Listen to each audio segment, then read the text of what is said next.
Chama cha Mawakili nchini LSK kikiongozwa na rais wake Theuri wameshtumu pendekezo la Rais William Ruto kutaka ofisi ya kiongozi wa upinzani kuwekwa kwenye katiba na shughuli zake kugharamiwa na serikali.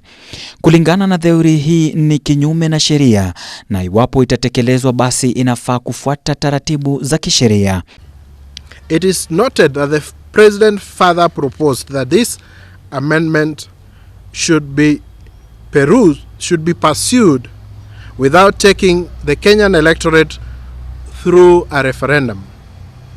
As the Law Society of Kenya, we are astounded by this move by the President, given that the amendments will affect the overall structure of Parliament and the Executive.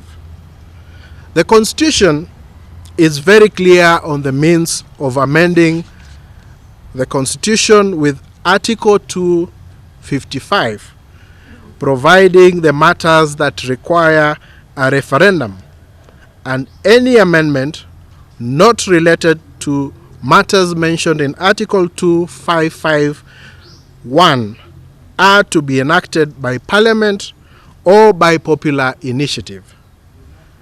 If an amendment touches on the national values. Itakumbukwa kuwa Rais William Ruto alikuwa akipinga mchakato wa BBI, mchakato ambao ulionekana kuandaliwa maalum ili kuvutia muungano wa kisiasa ambao ungeweza kumzuia wakati huo asiingie mamlakani. Katika mkataba wa tarehe 9 Disemba mwaka 2022 ulioelekezwa kwa maspika wa bunge zote mbili, Ruto amependekeza marekebisho ya katiba iliyopitishwa mwaka 2010. And the principles of governance provided for in Article 10 of the Constitution, then they must go through a referendum. It is noted that the amendments as proposed by the President fall under the scope that require a referendum. And if pursued by way of the President's proposition, then the sovereignty of the people of Kenya would be undermined. In a democratic society that Kenya is, sovereignty starts with the people. If such amendments are to be initiated, then this should be through an amendment that is in tandem with the provisions of Article 255, 256, and 257 of the Constitution of Kenya.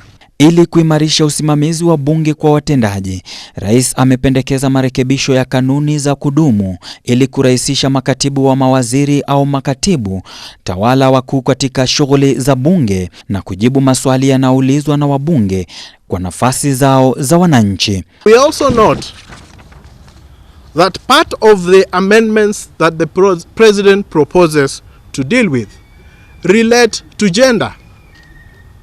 We are all aware that the President has made appointments of principal secretaries that do not comply with the Constitution. So as a law society, we are wondering if the President is an advocate of the gender parity principle, he should have started with appointment of the principal secretaries in a manner that is in compliance with the Constitution.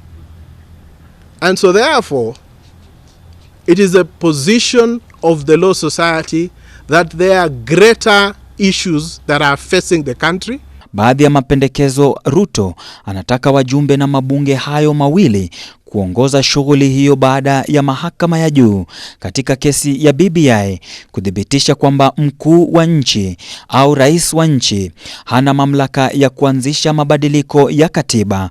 Ruto amependekeza kubuniwa kwa afisi ya kiongozi rasmi wa upinzani ili kuponya kile anachosema ni upungufu wa kikatiba wa hatma kamili ya baada ya uchaguzi wa upande wa wachache. The position of the CAS, the Chief Administrative Secretaries, is a matter that is under active litigation before the courts, and the Law Society of Kenya has in force orders stopping the establishment of that office and that therefore the standing orders cannot be accommodated to accommodate a position that does not exist in law. Mnamo Machi 31 mwaka 2022, majaji wa mahakama ya juu walisema Rais mstaafu Uhuru Kenyatta alikwenda kinyume cha sheria alipokuwa akiongoza mageuzi ya katiba.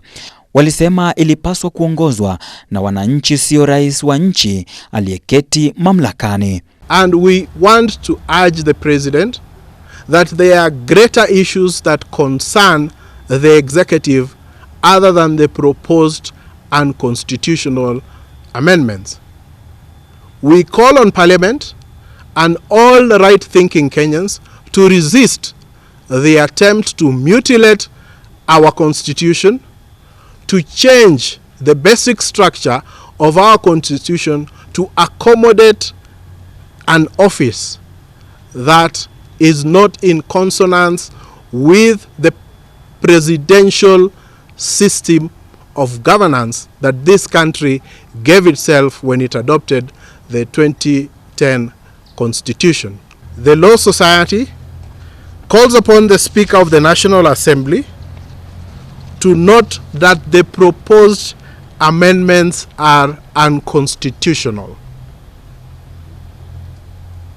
The amendments are being initiated by the President contrary to the decision in the BBI case, and so therefore they should not see the light of day in Parliament, as there being a very clear precedent that has been set by the courts that those proposed amendments should not be entertained by Parliament.